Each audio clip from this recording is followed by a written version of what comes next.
Welcome students and viewers. Today I am presenting an e-lecture on parathyroid gland structure and functions अर्थात parathyroid ग्रंथि की संरचना एवं प्रकार्य। आज के टॉपिक में हम पर्टिकुलरली पैराथायरॉयड ग्रंथि की संरचना एवं उसके कार्यों का अध्ययन करेंगे। तो वीडियो शुरू करने से पहले हम सबसे पहले एक नज़र आज के हमारे ऑब्जेक्टिव्स या हम क्या क्या सीखने वाले हैं उस पर डाल लेते हैं। तो सबसे पहले हम पैराथायरॉयड ग्लैंड के जनरल इंट्रोडक्शन या सामान्य परिचय की बात करेंगे। देन इसकी लोकेशन एंड मॉर्फोलॉजी, अवस्थिति एवं आकारिकी पे बात करेंगे। देन इसकी एनाटॉमी या संरचना पे बात करेंगे। Then functions of hormones, hormones के कार्य पे बात करेंगे। और लास्ट इस पर आधारित एक छोटी सी क्विज, इंटरेस्टिंग प्रकार की क्विज। तो चलिए शुरू करते हैं कि पैराथायरॉयड ग्लैंड से हम क्या समझते हैं और इसके बारे में मूलभूत प्रकार की जानकारियाँ कौन कौन सी है। In fact parathyroid word is derived from para plus thyreos, जिसका मतलब होता है थायराइड ग्लैंड के साथ पाया जाना। अर्थात पैराथायरॉयड प्रकार की ग्लैंड है वो थायराइड ग्लैंड के साथ में पाई जाती है। या हम यूँ भी कह सकते हैं कि इससे पीछे वाले वीडियो में हमने देखा था कि पैराथायरॉयड ग्लैंड जो है वो थायराइड ग्लैंड के बैक साइड में पाई जाती है, इसलिए हम इसे पैराथायरॉयड ग्लैंड कहते हैं। डिस्कवरी की अगर हम बात करते हैं तो सबसे पहले रिचर्ड ओवन 1852 ने इंडियन राइनोसेरस में इस ग्रंथि की खोज की थी। इसका सबसे महत्वपूर्ण प्रकार का हार्मोन, जैसे हम पीटीएच कहते हैं, पैराथॉर्मोन कहते हैं, पैराथायरॉयड हार्मोन कहते हैं, इसे सबसे पहले आइसोलेट और प्योरीफाई करने का काम रामसन एंड क्रेग 1959 द्वारा किया गया। अब हम बात करते हैं पैराथायरॉयड ग्लैंड की मॉर्फोलॉजी या आकारिकी। आकारिकी की दृष्टि से देखा जाए तो पैराथायरॉयड प्रकार की जो ग्लैंड है उसमें कई प्रकार की विशेषताएं हमें देखने को मिलती हैं। सबसे पहले पैराथायरॉयड प्रकार की जो ग्लैंड होती है वो सेक्रेटरी प्रकार की जो सेल्स होती हैं उसका एक सॉलिड वेस्कुलर मास होता है, अर्थात एक ठोस संहित प्रकार का द्रव्य होता है। ये थायराइड ग्लैंड की डोर्सल साइड या बैक साइड पे पाई जाती हैं। संख्या में ये 4 होती हैं जिनका आकार मटर के दाने के बराबर होता है। संख्यात्मक दृष्टि से 2 पालियां जो है वो थायराइड ग्लैंड की लेफ्ट लोब है उस पर पाई जाती हैं और 2 ग्लैंड जो है वो थायराइड ग्लैंड की राइट लोब है उसके ऊपर पाई जाती हैं। प्रत्येक ग्लैंड जो है वो 6 mm लंबी होती है, 3 mm चौड़ी होती है और 2 mm मोटी होती है। वजन की अगर हम बात करें तो पैराथायरॉयड ग्लैंड की प्रत्येक जो ग्लैंड है उसमें 0.023 से लेकर 0.5 ग्राम तक इसका वजन होता है, अर्थात बहुत हल्की प्रकार की ये ग्लैंड होती है। ये एक पैराथायरॉयड ग्लैंड का डायग्रामेटिक प्रेजेंटेशन है जिसमें आपको लेफ्ट साइड के अंदर और लैरिंग्स और ट्रेकियल पार्ट पर एच टाइप की या बटरफ्लाई शेप्ड की या ऑबलोंग शिल्ड टाइप की थायराइड ग्लैंड दिखाई दे रही है, जिसमें ये थायराइड की जो है वो राइट लोब है, ये थायराइड की लेफ़्ट लोब है। और इसको जब हम बैक करके देखते हैं, इसको डोर्सल साइड से देखते हैं तो ये पूरा व्यू हमें दिखाई देता है। और इस व्यू में हम देख सकते हैं कि थायराइड की जो लेफ़्ट लोब है और जो राइट लोब है उस पर 2 पीले रंग की स्ट्रक्चर जिन्हें हम पैराथायरॉयड ग्लैंड कहते हैं हमें दिखाई दे रही है। तो यहाँ एक ऊपर की तरफ पैराथायरॉयड ग्लैंड है, एक नीचे की तरफ पैराथायरॉयड ग्लैंड है। ठीक इसी प्रकार से इस लोब के ऊपर जो है वो कि ऊपर की तरफ जो है वो पैराथायरॉयड ग्लैंड है और एक नीचे की तरफ पैराथायरॉयड ग्लैंड है।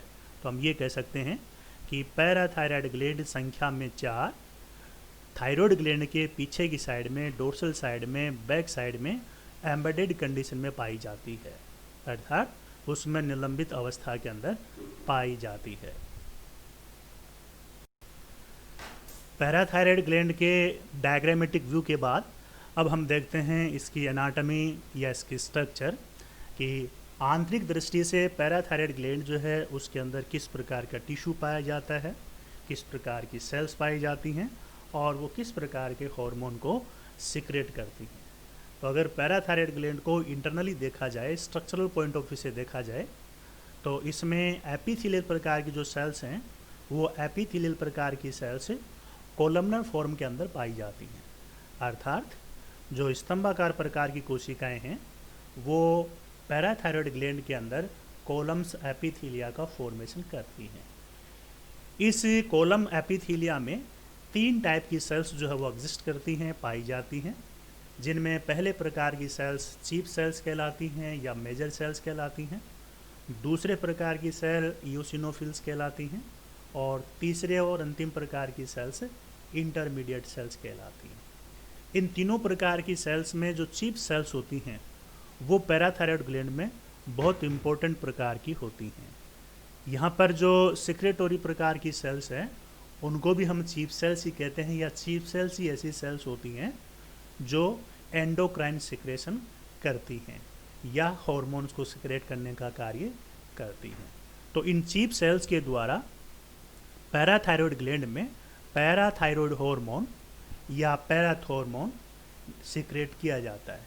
सबसे पहले इस हार्मोन को एक्सेप्ट या आइसोलेट करने का काम कोलिप ने किया था, इसलिए इस हार्मोन को हम कभी कभी कोलिप हार्मोन भी कह देते हैं, जो उनके ओनर में इसे दिया गया नाम है।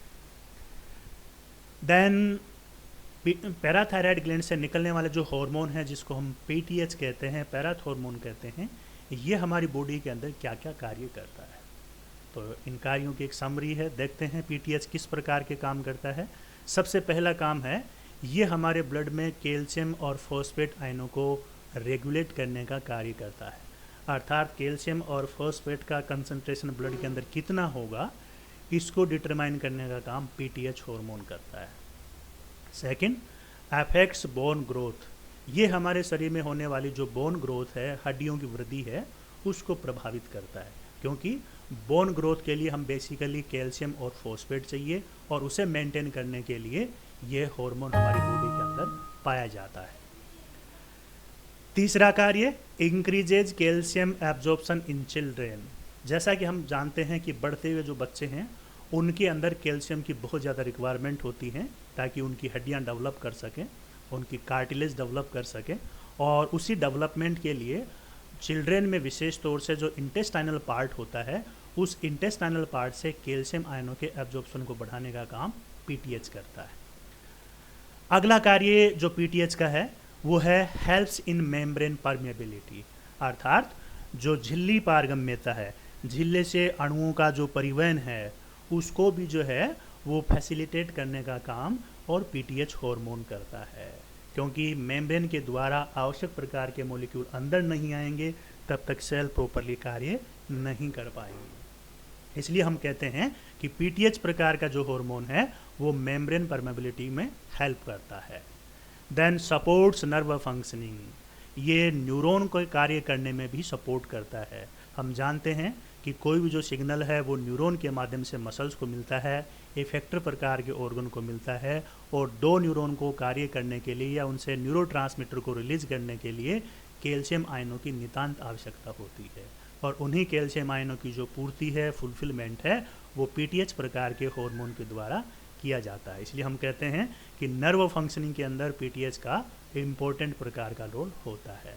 और लास्ट, मेंटेन्स मस्कुलर एक्टिविटी, हमारी जो मस्कुलर प्रकार की एक्टिविटी है उसमें जो स्ट्रेंथ है, उसका जो टोन है, उस टोन को बनाए रखने का काम भी पीटीएच हार्मोन करता है, और वो इसलिए करता है कि न्यूरोमस्कुलर प्रकार का जंक्शन या मसल्स के अंदर होने वाला जो कॉन्ट्रैक्शन है उसमें कैल्शियम आयनों की महत्वपूर्ण भूमिका होती है, और चूंकि वहाँ पर जो कैल्शियम आयन होते हैं वो वेरियस प्रकार के जो प्रोटीन हैं उनके एसोसिएशन और डिसोसिएशन से संबंधित होता है, तो हम कह सकते हैं पीटीएच प्रकार का जो हार्मोन है वो मस्कुलर प्रकार की एक्टिविटी को भी बनाए रखने का काम करता है। यह हमारे मसल्स में एक तरह से टोनस का कार्य करता है। अब हम बात करते हैं कि जो पीटीएच प्रकार का हो, इस पीटीएच हार्मोन के हाइपोसिक्रेशन या हाइपर सिक्रेशन, अल्प श्रावण अथवा अधिश्रावण से किस किस प्रकार की एबनॉर्मलिटीज़ हमारी बॉडी के अंदर पाई जा सकती हैं। तो चलिए सबसे पहले हम देखते हैं कि जो पीटीएच है उसका हाइपोसिक्रेशन हो जाए, यदि वो कम मात्रा में निकले तो हमारी बॉडी के ऊपर किस प्रकार के इफ़ेक्ट्स देखने को मिलते हैं।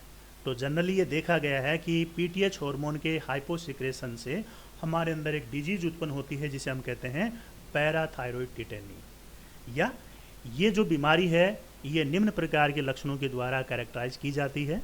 सबसे पहला कैरेक्टर है डिक्रीज सीरम कैल्शियम। तो यहाँ हम देख रहे हैं कि हमारे जो ब्लड है उस ब्लड के अंदर और जो कैल्शियम आयन होता है उस कैल्शियम ब्लड के अंदर जो कैल्शियम आयन है उनका और लो कंसंट्रेशन हो जाता है। इंक्रीज सीरम फॉस्फेट, सीरम के अंदर जो फॉस्फेट है उसकी मात्रा बढ़ जाती है, अर्थात दोनों प्रकार के जो आयन होते हैं उन दोनों प्रकार के आयनों का इम्बैलेंस हाइपोसिक्रेशन की वजह से होता है।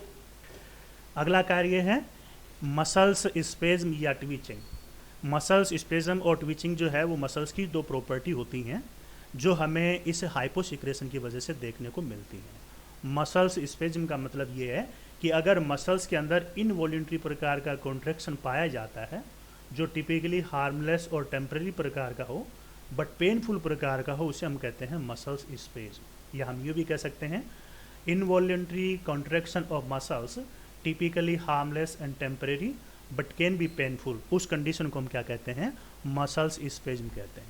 इसी प्रकार से मसल ट्विचिंग भी एक इसी प्रकार की क्रिया है कि मसल के अंदर शॉर्ट प्रकार का कॉन्ट्रैक्शन होता है, ब्रीफ प्रकार का कॉन्ट्रैक्शन होता है, जिसे हम स्पॉन्टेनियस प्रकार का कॉन्ट्रैक्शन भी कह सकते हैं, या उसे हम जब वो टेक्निकल भाषा में ट्विच कहते हैं। तो ये भी एक तरह से बहुत कम समय के लिए मसल्स के अंदर होने वाला एक प्रकार का कॉन्ट्रैक्शन है जो कभी कभी मसल्स के अंदर समस्या उत्पन्न करता है। इसी प्रकार से लास्ट प्रकार का जो हाइपोसिक्रेशन की वजह से होने वाला जो लक्षण हमें दिखाई देता है उसे हम कहते हैं इंक्रीज न्यूरो एक्साइटेशन, अर्थात जो न्यूरॉन्स होते हैं उनमें अनावश्यक प्रकार का एक्साइटेशन, उसमें एक प्रकार की उत्तेजना जो है वो हमें देखने को मिलती है। तो इस प्रकार से हम कह सकते हैं कि पैराथायरॉयड प्रकार का जो टिटेनी रोग है वो कई प्रकार के लक्षणों के द्वारा और देखने को मिलता है। उसके बाद हम बात करते हैं पीटीएच प्रकार का जो हार्मोन है उसका हाइपर सिक्रेशन हो जाए, अर्थात ये ज़्यादा मात्रा में अगर निकलने लग जाए तो हमारी बॉडी के ऊपर किस प्रकार के इफेक्ट्स जो है वो देखने को मिलते हैं। तो इसमें एक क्लासिकल प्रकार की जो डिजीज़ है जो जनरली हाइपर सिक्रेशन की वजह से पाई जाती है उसको हम कहते हैं ऑस्टिटाइटिस फाइब्रोसा सिस्टिका। तो देखिए नाम से ही पता चलता है कि जो बोन्स होती हैं वो फाइब्रस लाइक और सिस्ट लाइक टिश्यू के अंदर अगर कन्वर्ट हो जाए तो उस डिजीज़ को हम कहते हैं ऑस्टिटाइटिस फाइब्रोसा सिस्टिका।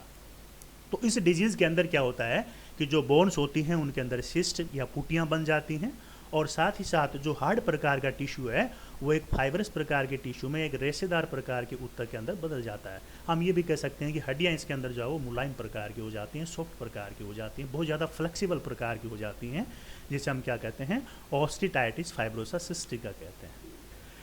इसके साथ ही हमें जो बोन्स होती हैं उन बोन्स के अंदर भी जो है वो विघटन या डिस्ट्रक्शन देखने को मिलता है। इसके साथ ही जो ब्लड है उस ब्लड के अंदर जो कैल्शियम आयन है उन कैल्शियम आयन का लेवल बहुत ज़्यादा बढ़ जाता है, क्योंकि सारा का सारा जो कैल्शियम है वो बोन से निकल कर कहाँ जाता है, ब्लड से आ जाता है, फिर ब्लड के माध्यम से जो बॉडी से बाहर निकलने लग जाता है। इसी प्रकार से जो सॉफ्ट प्रकार के टिश्यू होते हैं उन सॉफ्ट प्रकार के टिश्यू के अंदर ये कैल्शियम जाकर डिपॉजिट हो जाता है और वहाँ पर जो है वो असामान्यताएं उत्पन्न करने का काम करता है। तो ख़ास तौर से जो किडनी और यूरेटस होते हैं वो इसका शिकार होते हैं और वहाँ पर जो है वो कैल्सिफिकेशन की वजह से उनके अंदर स्टोन्स या पत्थरियाँ पड़ जाती हैं जो रिनल फेल्योर का एक कारण हो सकती हैं। तो इस प्रकार से ऑस्टिटाइटिस फाइब्रोसा सिस्टिका जो पीटीएच की हाइपर सिक्रेशन की वजह से होता है अनेक प्रकार से जो वो कैरेक्टराइज किया जा सकता है।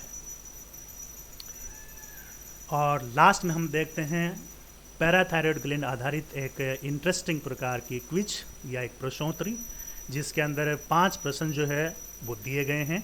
देखते हैं आपने वीडियो कितने ध्यान से देखा है और आप कितने प्रश्नों के उत्तर जो है वो सही दे पाते हैं।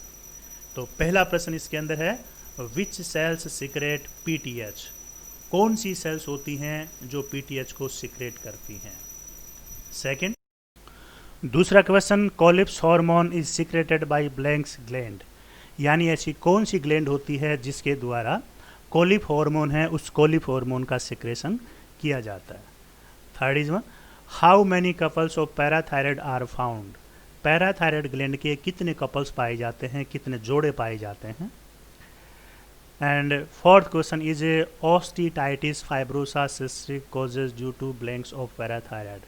पैराथायराइड ग्लैंड की किसकी वजह से ओस्टाइटिस फाइब्रोसा सिस्टिका या सिस्टिक रोग जो है वो उत्पन्न होता है। और लास्ट चीज tetany causes due to lack of blanks hormone, ऐसा कौन सा हार्मोन होता है जिसकी कमी से टिटेनी रोग उत्पन्न होता है। तो चलिए वन बाय वन करके हम इनके आंसर देखते हैं। Which cell secretes PTH, PTH hormone का जो है वो कौन सी सेल सिक्रेट करती हैं, चीप सेल्स जो होती हैं, 3 प्रकार की सेल्स आपको बताई थी, तो उनमें से जो चीप सेल्स होती हैं वो चीप सेल्स पीटीएच हार्मोन का सिक्रेशन करती हैं। Then secondly Collip's hormone is secreted by blanks gland, तो कौन सी ग्लैंड के द्वारा कोलिप हार्मोन का सिक्रेशन किया जाता है। तो हम यहाँ पर एक ही ग्लैंड पढ़ रहे हैं, पैराथायरॉयड ग्लैंड, तो पैराथायरॉयड ग्लैंड के द्वारा कोलिप्स हार्मोन या फिर पैराथायरॉयड हार्मोन या फिर पीटीएच का सिक्रेशन, पैराथॉर्मोन का सिक्रेशन किया जाता है। Third, how many couples of parathyroid are found, कितने कपल्स पाए जाते हैं, 2 कपल्स पाए जाते हैं, कुल मिलाकर संख्या में 4 जो है वो पैराथायरॉयड ग्लैंड और थायरॉयड ग्लैंड की बैक साइड में या डोर्सल साइड के अंदर एम्बेडेड कंडीशन के अंदर पाई जाती हैं। The next, osteitis fibrosa cystic causes due to of parathyroid, तो किसकी वजह से होता है, तो जो पीटीएच हार्मोन होता है उस पीटीएच हार्मोन के हाइपर सिक्रेशन से या जो चीप सेल्स होती है उनके हाइपर सिक्रेशन से, अधिश्रावण से, और ओस्टाइटिस फाइब्रोसा सिस्टिक रोग उत्पन्न होता है। And the last and fifth question, tetany causes due to lack of blanks hormone, किस हार्मोन की कमी से जब वो टिटेनी रोग होता है, तो एक ही हार्मोन इसके द्वारा निकलता है जिसको हम पैराथायरॉयड हार्मोन कहते हैं, पीटीएच कहते हैं या पैराथॉर्मोन कहते हैं, जिसकी कमी से और टिटेनी रोग होता है, या इसे हम पैराथायरॉयड टिटेनी रोग भी कहते हैं, जो एक मसल्स की डिजीज है। ये कुछ सजेस्टेड प्रकार की रीडिंग्स हैं। सो आप जो है वो फर्दर रीडिंग के लिए, आगे पढ़ने के लिए इन बुक्स को जो है वो रेफ़र कर सकते हैं। मैं आपको ये सजेस्ट करना चाहूँगा। तो लेफ़्ट साइड के अंदर जो इंग्लिश मीडियम की कुछ बहुत बढ़िया बुक्स हैं उनके नाम दिए गए हैं। ख़ास तौर से मेडिकल बायोकेमिस्ट्री चटर्जिया एंड शिंदे, बहुत सस्ती किताब है, बहुत अच्छी किताब है। और दूसरी ए text book of medical physiology जो गाइटन और हाल के द्वारा लिखी गई है, ये तो बहुत अच्छी बुक्स है। और इसके साथ साथ जो है वो एक मॉलिकुलर एंडोक्राइनोलॉजी पर अगर आप जानना चाहते हैं तो डेविड टेम्ब्रे है, उसको भी आप कंसीडर कर सकते हैं। बाकी हिंदी मीडियम वाले जो स्टूडेंट्स हैं उनके लिए जो है वो किताबें जो सामान्य तौर पर अवेलेबल होती हैं वो हैं। फिर भी अगर आपको एक अच्छी किताब की अगर आवश्यकता है तो आप मानव शरीर रचना एवं कार्य की है, उसको रेफ़र कर सकते हैं। So thanks all of you. लेकिन यूट्यूब से हमारे कॉलेज का चैनल CC राज JDVGC कोटा जो है वो सब्सक्राइब, वो शेयर ज़रूर करें। और अगर आपको किसी भी सब्जेक्ट का वीडियो देखना है, किसी भी क्लास का अगर वीडियो देखना है, तो चैनल की जो प्लेलिस्ट है वहाँ से अपना मनपसंद वीडियो जो है वो आप सेलेक्ट कर सकते हैं और 24 घंटे में कभी भी आप उसको जो है वो सुन सकते हैं। तो again thanks all of you, thank you.